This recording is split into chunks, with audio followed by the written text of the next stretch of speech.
So the Forever 23 CBN plate, 400 1000 grit. First thing we're going to do is cut the edge off of this 14C 28N. Now this knife is dull.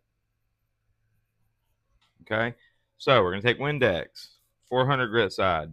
Windex will make your plates last longer. These CBN plates already last an incredibly long time anyways. We're going to pick our angle. This plate's approaching a year old and still feels like it did the day I bought it.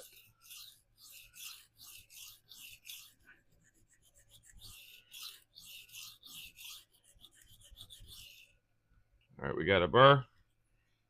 We're going to flip this burr now.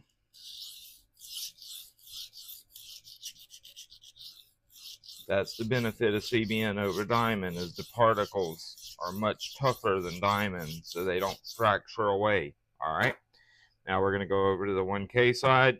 More Windex. Diamond fractures away very quickly.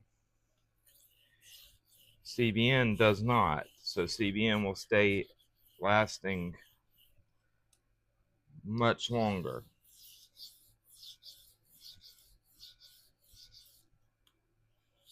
Let's deburr. For a basically year-old plate, this is not bad.